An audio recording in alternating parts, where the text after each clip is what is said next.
Senado tramita proyecto de ley que legalizaría títulos de vivienda a 2 millones de colombianos. Congresistas le piden explicación al gobierno de cómo devolverán el IVA a las familias más vulnerables. Cárcel entre 4 y 9 años a quienes comercialicen aletas de tiburones, plantea proyecto de ley. Familias paneleras destacan iniciativa legislativa para fortalecer la producción y el consumo interno de panela. ¿Qué va a pasar con el fracking en este 2020? Proyecto busca unificar familias separadas. Iniciativa afianzaría el vínculo de los nietos con los abuelos.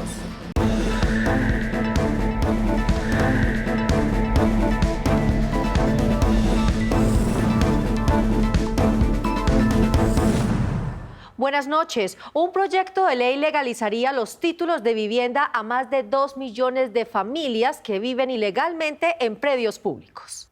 Se trata de una iniciativa del Partido Cambio Radical que también beneficiaría la legalización de predios a instituciones religiosas, educativas, culturales, comunales y de salud. Según un estudio, se calcula que en Colombia hay más de 4 millones de familias que ocupan predios privados, predios de uso público, predios de naturaleza baldía y algunos predios fiscales desde hace más de 10 años sin que tenga su título de propiedad. Por eso una ley busca titular la propiedad a todas esas personas que tengan más de 10 años de estar ocupándolos. La persona casi que ya formaliza su economía, el día de mañana puede solicitar un préstamo a través de una hipoteca. Puede acceder incluso a un mejoramiento de vivienda, que son programas del gobierno. Esta titulación tiene un proceso. Primero hay que convertir los bienes de uso público, los bienes baldíos y los privados, en bienes fiscales para que puedan ser objeto de titulación. Una vez pasen a manos del municipio, este puede ser entregado a la persona que lo posee. Eso dignifica a la familia. Cuando tú tienes una vivienda y no sabes si al final es tuya o no y estás allí con muchos años de posesión, en el momento de que se te dé la escritura de propiedad, eso te dignifica y eso te permite sentir que ya la vivienda es tuya, que puedes acceder a créditos, que puedes mejorarla. Este proyecto cuenta con el aval del Gobierno Nacional y ya entra a ser debatido en el Senado de la República luego de surtir los 2 debates de trámite en la Cámara de Representantes. En la reforma tributaria fue aprobado devolver el IVA a las familias más vulnerables. Varios senadores pidieron claridad al gobierno para conocer en detalle cómo funcionaría esa devolución.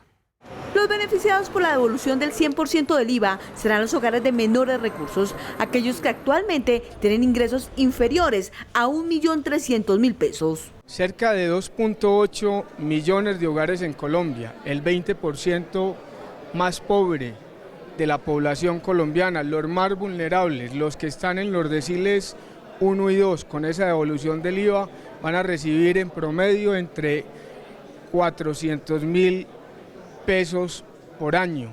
Significa eso que aquellas personas, hogares que tengan ingresos inferiores a 1.300.000 pesos van a recibir ese beneficio tributario. Para devolver el IVA a los hogares más vulnerables, el gobierno utilizará mecanismos similares a los que usa para beneficiar a las personas que hacen parte de programas sociales como Familias en Acción y Colombia Mayor.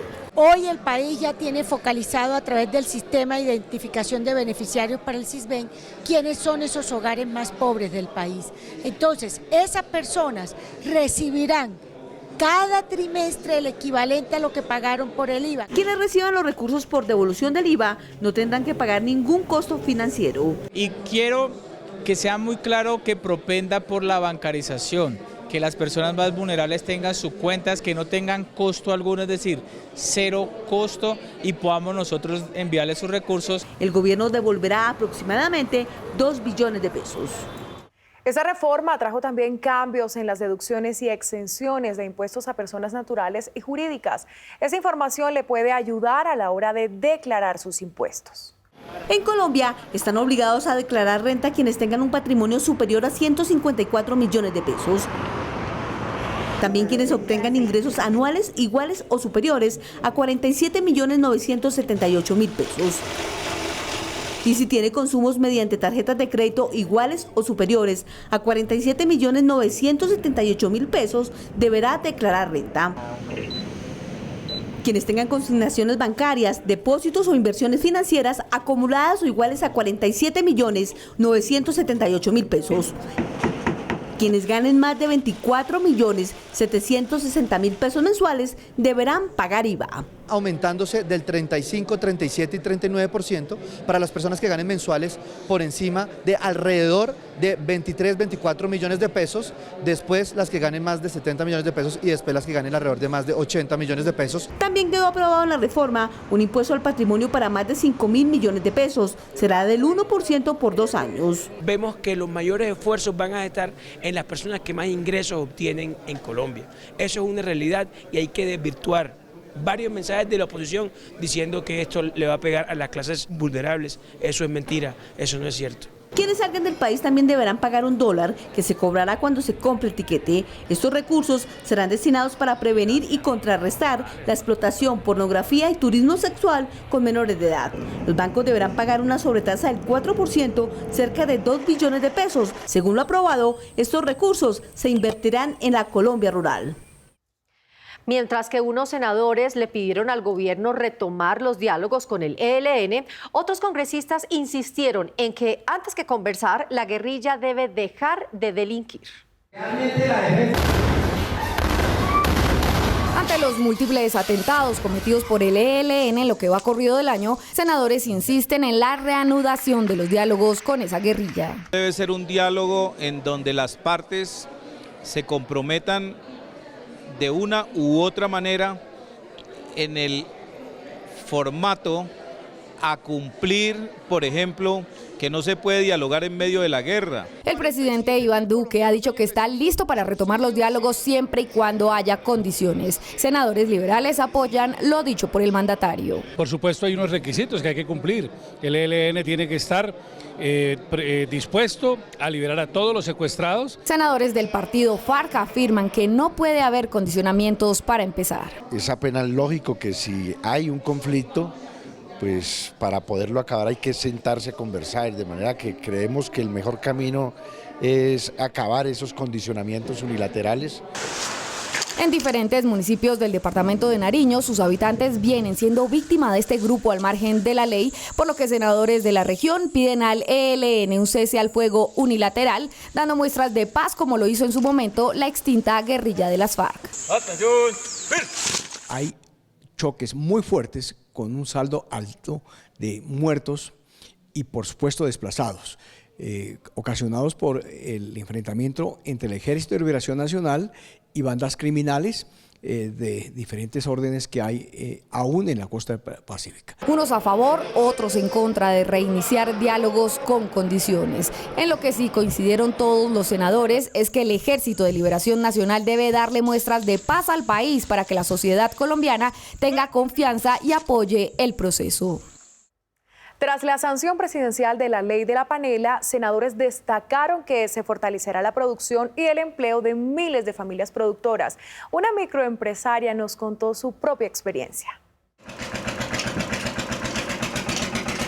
Los bajos precios y la disminución en el consumo de la panela, uno de los productos más tradicionales en el país, llevó a que el Senado debatiera un proyecto para beneficiar a 350.000 familias productoras. Como gremio tenemos que evolucionar, pero también necesitamos el empujón de que nuestros productos propios de la caña de azúcar y valores agregados de panela pueda ser usado en otro tipo de consumo. Según Fede Panela, producir un kilo del alimento cuesta 2.200 pesos y el precio de venta promedio es de 1.600 pesos. Catalina Contreras, tendera en el norte de Bogotá, afirma que el negocio ha tenido que renovarse. La que más vendemos ahorita en el momento es esta pastillada porque es mucho mejor para la utilidad del cliente. Con esta ley, de autoría de la senadora Paloma Valencia de Centro Democrático, se le da solución a la nueva demanda nacional e internacional y se da una mejora tecnológica en los trapiches.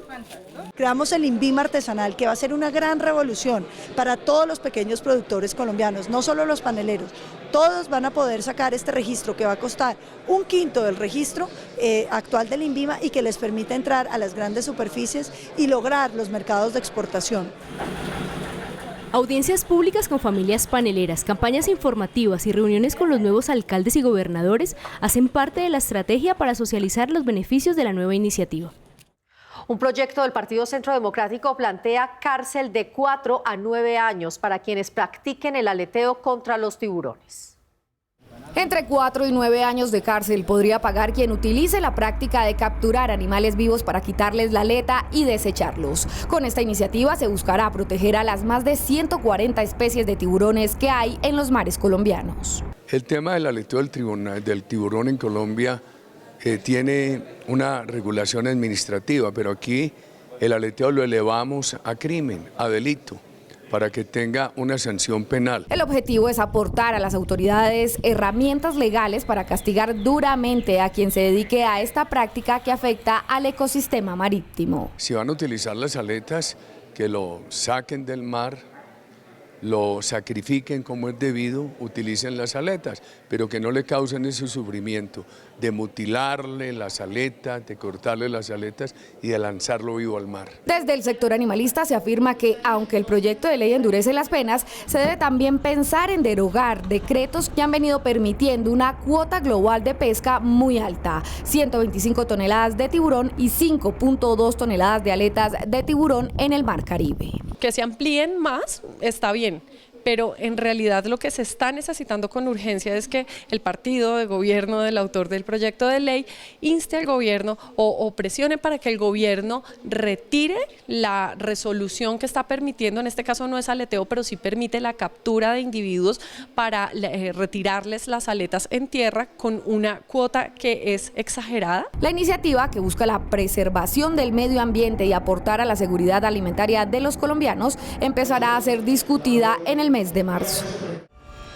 11 es el número de esta semana. Son las generaciones que necesita un niño de bajos recursos en nuestro país para que supere la pobreza. El dato lo entregó el senador Edgar Palacio del partido Colombia Justa Libres al referirse a un estudio en Latinoamérica de la Organización para la Cooperación y el Desarrollo Económico, OCDE.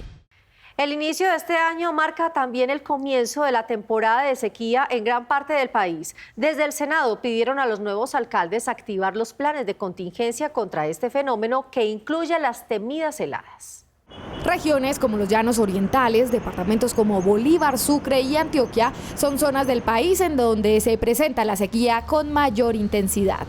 Desde la Unidad Nacional para la Gestión del Riesgo de Desastres hacen un llamado para que desde los entes territoriales se tomen medidas para prevenir efectos que trae esta época con déficit de lluvias. Hacer un llamamiento para que los alcaldes y los gobernadores recién electos, recién posesionados, cumplan con la normatividad de tener sus consejos municipales, su coordinador municipal y departamental, de tener su fondo municipal y departamental de gestión del riesgo. La comunidad también debe estar preparada para afrontar eventuales sequías intensas. Nosotros hacemos unos llamamientos primero a la comunidad, porque primero somos nosotros los primeros respondientes, somos nosotros los primeros que debemos estar preparados. Entonces, a la comunidad, en primer lugar, obedecer todos los llamamientos que se hacen. Desde el Congreso se sumaron al llamado a la población y a los entes territoriales para prevenir los graves efectos que causan las sequías del mes de enero. Tiene que ver con la racionalización del uso del agua, una buena administración por parte de ellos y por parte de aquellas empresas que de una u otra manera prestan el servicio.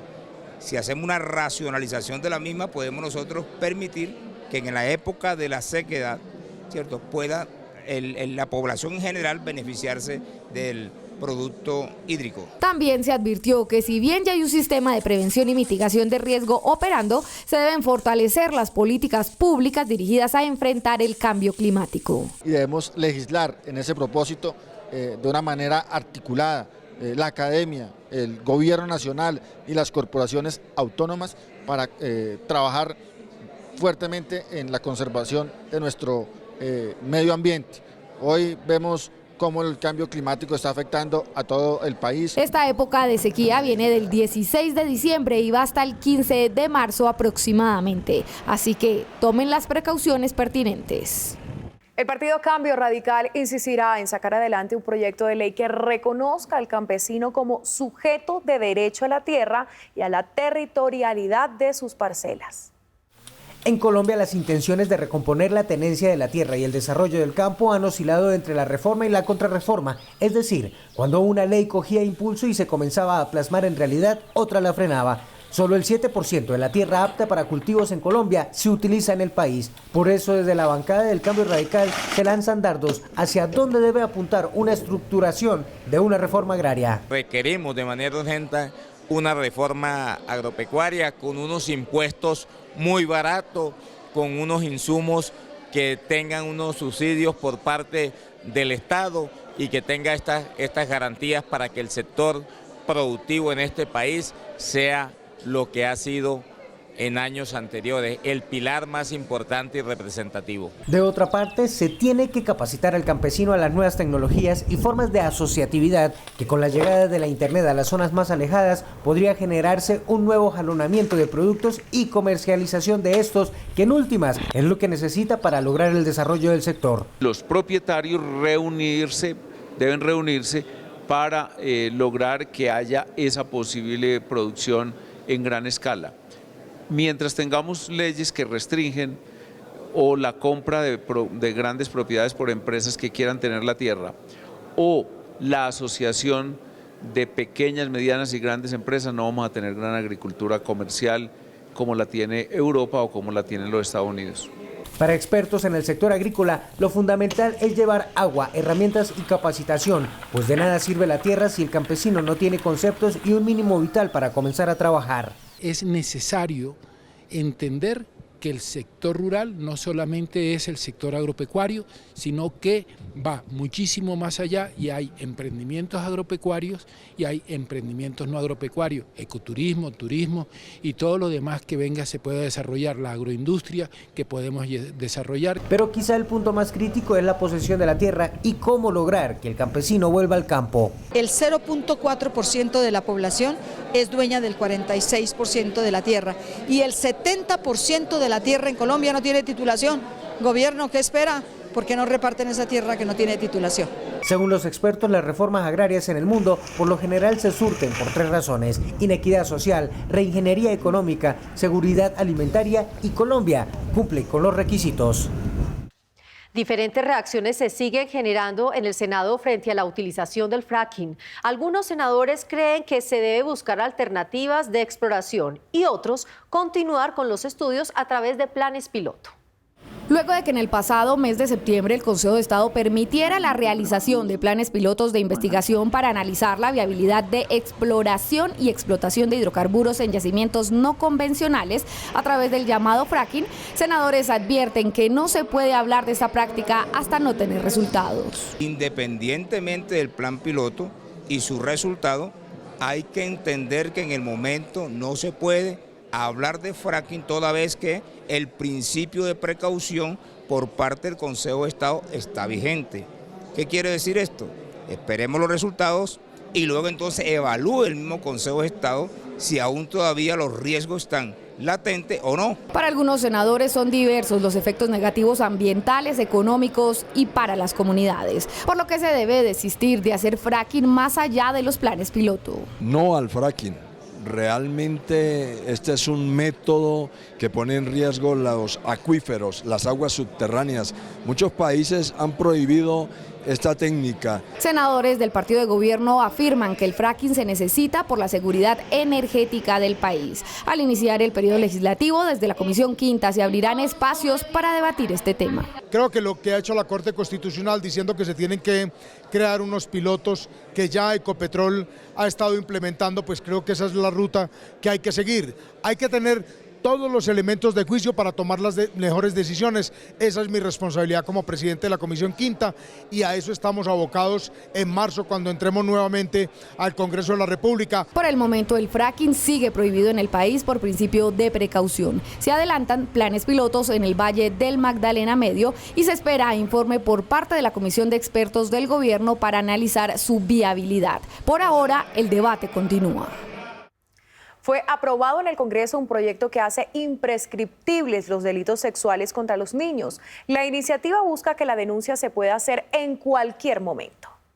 El 25% de la población colombiana corresponde a niños, niñas y adolescentes, quienes enfrentan un sinnúmero de problemáticas y de violación a sus derechos básicos. Es por esta razón que desde el Senado se creó una comisión especial a fin de vigilar el cumplimiento de sus derechos. Lo que queremos es empezar a impulsar esta comisión en aras de proteger los derechos de nuestros niños, ir en contra del abuso, la violación, darle más herramientas a alcaldes y gobernadores para la prevención. Para los partidos que conforman la Comisión de la Niñez, el reto es lograr que este espacio de debate en el Senado sea permanente en el Congreso y no temporal, al presentarse cambios de los legisladores. Para garantizar ese espacio de salvaguardar los derechos fundamentales de nuestros niños en Colombia, vamos a radicar junto con la senadora Daira Gálvez del Partido Cambio Radical y nuestro partido Colombia Justa Libre, vamos a radicar el proyecto de ley en la legislatura que viene en marzo para que se vuelva una comisión legal.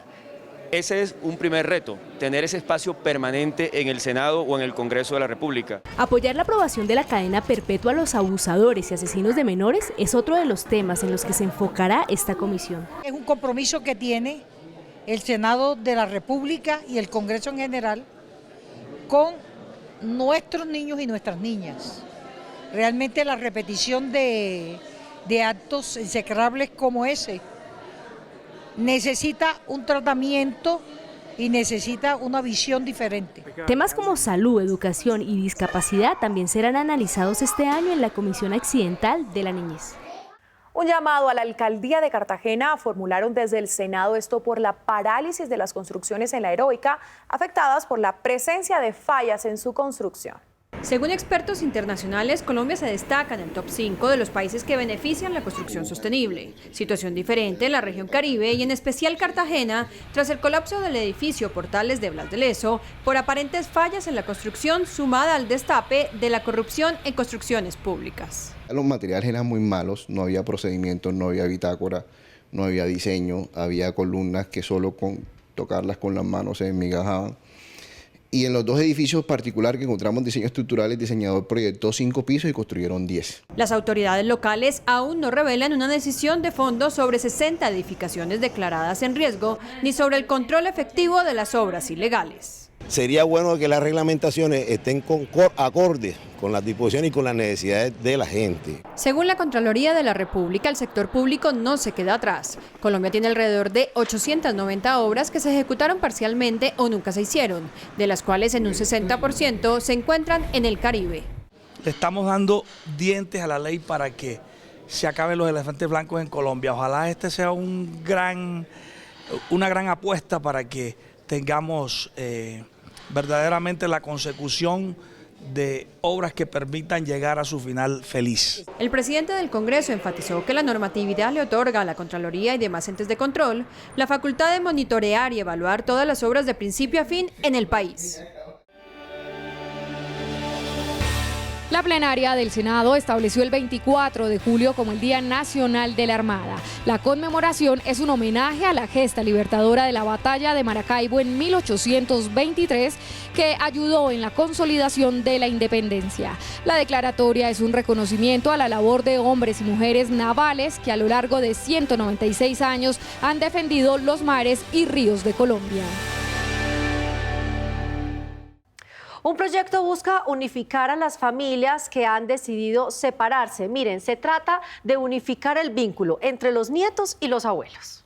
Así es, Marcela, y esta iniciativa pretende una vejez digna para el adulto mayor, ya que muchas veces terminan en algunos ancianatos.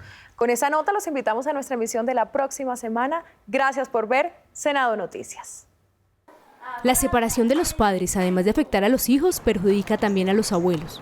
Bajo esta premisa, un proyecto de ley que hace trámite en el Senado pretende modificar el Código Civil para que abuelos paternos y maternos tengan el derecho de visitar a sus nietos. Busca un régimen especial para abuelos y nietos, un régimen especial de visitas, porque la ley tiene un vacío jurídico, y es que cuando una familia, una pareja se separa, sea de manera amigable o por la ley, se dice cómo van a ser las visitas para el padre que no tiene la custodia de los niños. Entonces, si es la madre quien tiene la custodia, al padre se le dice cómo van a ser las visitas, el régimen de visitas que va a tener, pero nunca se tiene en cuenta a los abuelos, tanto paternos como maternos. La iniciativa busca que en el momento en que el juez declare el divorcio debe quedar claro en la sentencia las visitas a las que tendrán derecho los abuelos. Expertos destacan este tipo de iniciativas, pero advierten que deben evaluar el contexto de cada familia. No podemos desconocer que el derecho de las visitas es un derecho de los niños, no de los progenitores, ni de los abuelos, ni de los tíos, ni de la familia extensa que se llama. Tenemos que tener en cuenta primero que los niños priman sobre los derechos de los niños priman sobre los derechos de los demás. La invitación es analizar desde el área de trabajo social, desde el área de psicología, las situaciones que se estén presentando al interior de cada familia, porque cada familia es única. Afirman senadores que este proyecto espera cumplir con el derecho de los niños a tener un núcleo familiar y a gozar de la compañía, la sabiduría y el cariño que pueden brindarles sus abuelos.